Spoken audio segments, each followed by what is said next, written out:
नमस्कार मित्रांनो. ऑक्टोबर महिना मिथुन राशीसाठी दिवाळीच्या रोषणाईसारखा धूमधडाक्यात जाणार आहे. आर्थिक लाभ, मनाजोगती खरेदी, घरगुती आनंद, नवीन गाडी किंवा घर घेण्याची नवीन संधी, नातेसंबंधात गोडवा आणि नवीन सुरुवातीची सुवर्णद्वारे. हे सगळं एकाच वेळी तुमच्या आयुष्यात येणार आहे.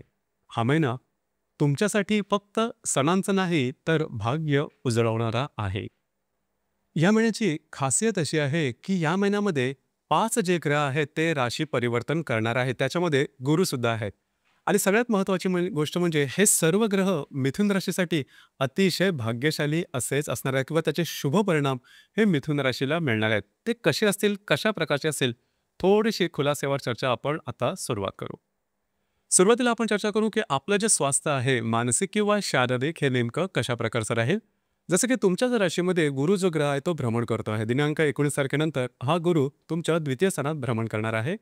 राशीचा जो स्वामी आहे बुध, जो की तुमच्या चतुर्थ, पंचम आणि 6व्या स्थानामध्ये भ्रमण करणार आहे. पंचम स्थानात तो बराच कालावधीकरता राहणार आहे. याचप्रमाणे या महिन्याच्या ज्याचप्रमाणे तुमचा जो नंबर 1 चा अशुभ फलदायी ग्रह आहे मंगळ, हा मंगळ तुमच्या 5व्या स्थानामध्ये भ्रमण करणार आहे. दिनांक 28 तारखेनंतर हा तुमच्या 6व्या स्थानामध्ये भ्रमण करणार आहे. राशीचा जो अष्टमेश आहे शनी, हा दशम स्थानातच भ्रमण करणार आहे, तो वक्री असणार आहे.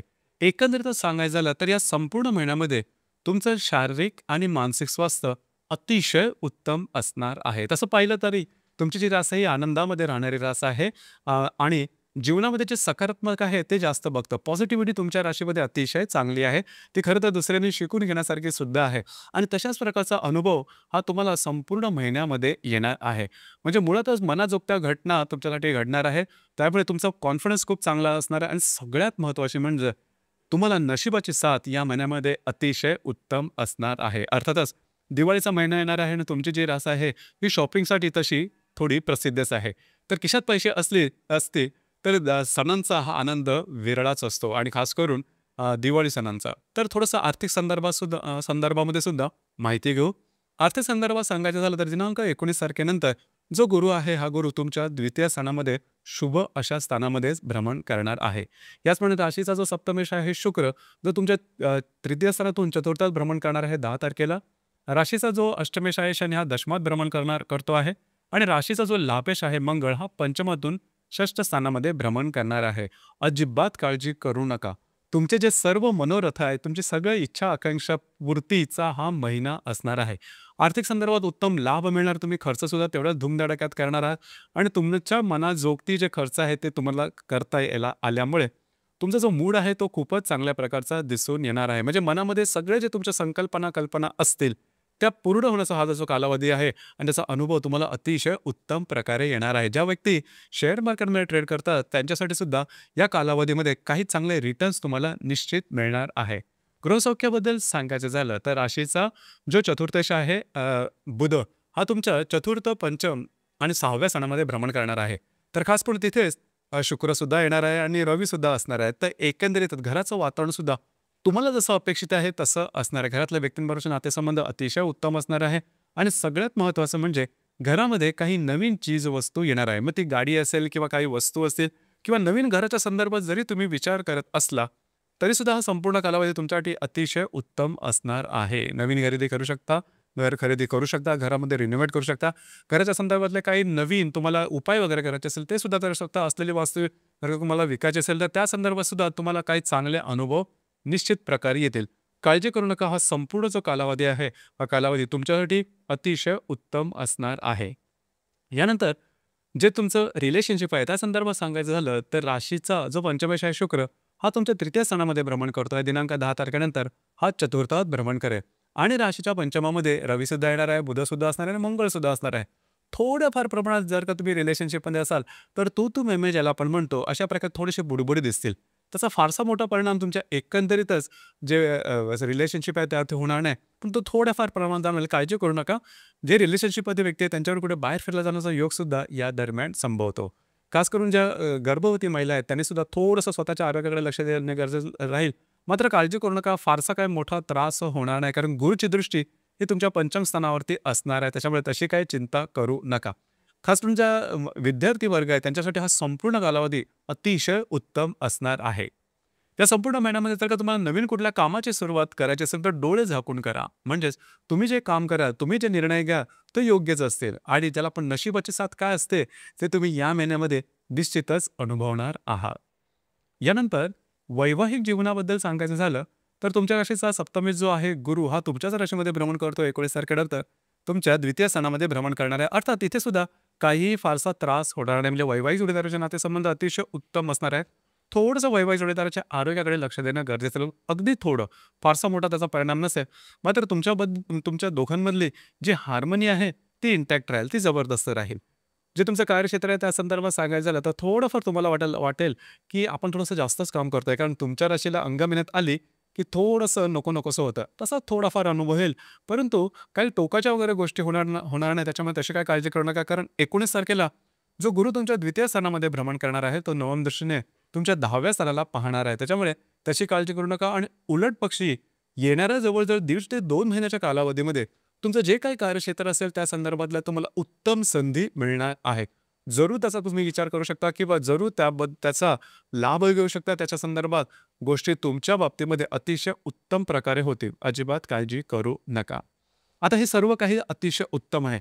फक्त एकच गोष्ट आहे तिथे थोडंसं लक्ष द्या. कारण होतं काय, की कुठलीही गोष्ट प्रमाणापेक्षा जास्त झाली, की मग त्याचे वेगळे परिणाम किंवा निगेटिव्ह परिणाम मिळायला लागतात. जसं मी तुम्हाला सांगितलं, की तुम्हाला आर्थिक लाभ अतिशय उत्तम होते. तुम्ही खर्चही कराल, परंतु खर्चाच्या संदर्भात थोडंसं बॅक ऑफ माइंड लक्षात घ्या. अति खर्च करू नका. अति खर्च याचा अर्थ एवढा खर्च की ज्यामुळे तुम्हाला काही लोन घ्यावं लागेल, कर्ज घ्यावं लागेल. अशा प्रकारचा काही खर्च करू नका. आणि ही जर का सीमा हे लिमिटेशन जर का तुम्ही लक्षात ठेवलं, तर अर्थात हा संपूर्ण जो महिना आहे किंवा हा संपूर्ण दिवाळ सण आहे, हा तुमच्यासाठी अतिशय उत्तम असणार आहे. तुम्हाला एक पर्वणीच ते ठरणार आहे. यानंतर आपण चर्चा करू योगांबद्दल. ग्रहयोगांचे जे प्रभाव परिणाम आहेत, हे नेमके कशा प्रकारचे असेल. जसं की दिनांक 14 तारखेला शुक्राचा हर्षलशी त्रिकोण योग होणार आहे आणि नेपच्यूनशी प्रतियोग होणार आहे. शुक्र जो की तुमच्या चतुर्थात भ्रमण करेल, याबरोबर व्ययातला हर्षल त्रिकोण योग करेल आणि दशमातला नेपच्यून प्रतियोग करेल. तर खास करून घरामध्ये काही उत्तम वस्तू किंवा घरातलं वातावरण अतिशय उत्तम असणार आहे. वास्तू नवीन घ्यायची असेल, गाडी नवीन घ्यायची असेल, कुठे वस्तू नवीन घ्यायची असेल, या कालावधीमध्ये तुमचं ते घेणं तशा प्रकारची तुमची मानसिकता तयार होते. घरातल्या व्यक्तींवर कुठे बाहेर फिरला जाण्याचा योग सुद्धा संभवतो. दिनांक 20 तारखेला बुध आणि मंगळाची युती होणार आहे. आता ही जी युती आहे, ही युती तुमच्या पंचम स्थानात होणार आहे. तर जर तुम्ही कोणाच्या रिलेशनशिपमध्ये असाल तर छोट्या मोठ्या कारणामुळे वादविवाद म्हणता येणार नाही, पण थोडंसं ज्याला आपण म्हणतो तू मै अशा प्रकारच्या काही गोष्टी होऊ शकते. कागदोपत्री व्यवहार या संदर्भात थोडीशी या दरम्यान काळजी घ्या. याचप्रमाणे दिनांक 24 तारखेला बुध आणि गुरुचा त्रिकोण योग होणार आहे. या संपूर्ण महिन्यामध्ये अतिशय उत्तम, अत्यंत शुभफलदायी असा योग हा तुमच्या राशीकरता येणार आहे. तुमच्या राशीतला गुरु आणि तुमच्या द्वितीय स्थानातला गुरु आणि तुमच्या षष्ठातला बुध हे परस्पर त्रिकोण योग करणार. हा अतिशय उत्तम अशा प्रकारचा योग तुम्हाला अतिशय चांगले अशा प्रकारचे काही लाभ मिळतील. नवीन इन्व्हेस्टमेंट होईल किंवा मल्टिपल सोर्सेस ऑफ इन्कमच्या काही संधी तुम्हाला या दरम्यान निश्चितच मिळणार आहेत. यानंतर दिनांक 25 तारखेला बुध आणि शनीचा त्रिकोण योग सुद्धा होणार आहे. षष्ठातला बुध आणि दशमातला शनी याचा त्रिकोण योग होणार ही अतिशय महत्त्वपूर्ण घटना होणार आहे किंवा गोष्ट असणार आहे. खास करून तुमची जी रास आहे ही रास कुठल्याही गोष्टीबद्दल फारसा काही जास्त डिटेलमध्ये विचार करत नाही. सखोलपणे विचार करणं हे जसं की तुमच्या राशीला पटणारं नाही, जमणारं नाही, त्यांनी जास्तच जरा असं मन जड झाल्यासारखं वाटतं. परंतु हा जो कालावधी आहे म्हणजे बुध शनीचा जो त्रिकोण योग होणार आहे 25 तारखेला, या दरम्यान जे काही कार्यक्षेत्र असेल त्या संदर्भात तुम्ही नीट विचार करणार आहात. त्याच्यातल्या ज्या संधी आहेत त्याच्या नीट म्हणजे ॲनालाइज करणं हा भाग तुम्ही कराल आणि तुम्हाला येणारी संधी आपण कशा प्रकारे पूर्ण करायची या संदर्भातले सुद्धा काही विचार तुम्ही निश्चित कराल आणि ते पूर्ततेकडे सुद्धा जातील. यासमोर दिनांक 29 तारखेला बुधाचा नेपच्यूनशी त्रिकोणी योग होईल आणि हर्षलची प्रतियोग होणार आहे. तर या संदर्भात लक्षात घ्या की जो बुध तुमच्या 6व्या स्थानामध्ये भ्रमण करेल त्याच्या सेवेयातला हर्षलचा प्रतियोग होणार. तर ज्या ठिकाणी तुम्ही काम करता, नोकरी करता किंवा व्यवसाय करता त्या ठिकाणचे जे सहकर्मी असेल त्याच्यामुळे थोड्याफार प्रमाणात वादविवाद होतील. मात्र जे तुमचं कार्यक्षेत्र असेल त्या संदर्भातल्या काही चांगल्या संकल्पना तुमच्या मनात सुचू शकतील किंवा चांगले इंट्युशन्स वगैरे येऊ शकतील की जे भविष्यकालीन योजनांकरता अतिशय शुभफलदायी असेच असणार आहे.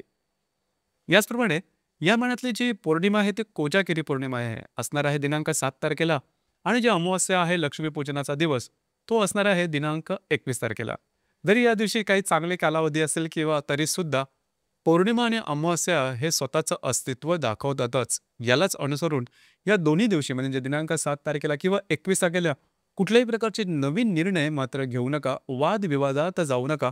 स्वतःच्या आरोग्याकडे थोडंसं लक्ष द्या. भावनेच्या आहारी जाऊन चुकीचे निर्णय घेऊ नका. तर मित्रांनो, हे होतं मिथुन राशीचं ऑक्टोबर 2025 करताचं संपूर्ण राशीफळ. धन्यवाद.